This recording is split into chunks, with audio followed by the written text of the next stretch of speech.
তো যাচ্ছি না, আপনার তো জানেন আপুর ক্ষেত্রে বুঝতে পারেন। ঠিক আছে, সেটা একটা পছন্দ বা এটা সেটা, কিন্তু সব ক্ষেত্রে আমরা এটা করতে পারছি।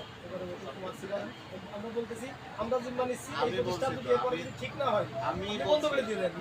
আমি তো বন্ধ করবোই, আমি অলরেডি বলেছি 30,000 টাকা জরিমানা অনাদায়ে আমি ফার্মেসি বন্ধ করবো এবং যতদিন পর্যন্ত জরিমানা পরিশোধ না করবে ততদিন বন্ধ। এটা তো অন্যায়, তাই এটা এই ওষুধটা আমার আর এক ভাই খাচ্ছে, আমার আর একটা বাচ্চা খাচ্ছে। ওষুধের ব্যবসা করতে হলে অন্য ব্যবসা করে। রাখার কথা টেটেনাসের ভ্যাকসিন রাখার কথা 2 থেকে 8 ডিগ্রি সেলসিয়াসে, তাই তো? মানে ফ্রিজের মধ্যে, ফ্রিজ ছাড়া তো এটা ভালো থাকে। এটা বাচ্চাদের জিনিস, প্রোভাইড বাচ্চাদের প্রোভাইড, এটাও থাকার কথা 2 থেকে 8 এটা কাদের এটা এশিয়া ইনসুলিন, ইনসুলিন, এটাও ফ্রিজে এটাও ফ্রিজের আইটেম। এখন আপনি দেখেন তো যে কোনো একটা জিনিস ঠান্ডা কিনা, মানে 2 থেকে 8 ডিগ্রি সেলসিয়াসের মধ্যে আছে কিনা, তার ফ্রিজ কোনো ঠান্ডা আছে কিনা আপনি দেখেন।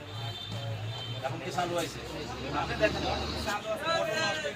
তার ফ্রিজের কোনো টেম্পারেচার জিনিস, এই যে নরমাল এখন কবে টেম্পারেচার। গতকাল নষ্ট হয়েছে, কবে নষ্ট হয়েছে আমরা জানি। আচ্ছা আপনি বলেন তো, আপনি এখন আমাদের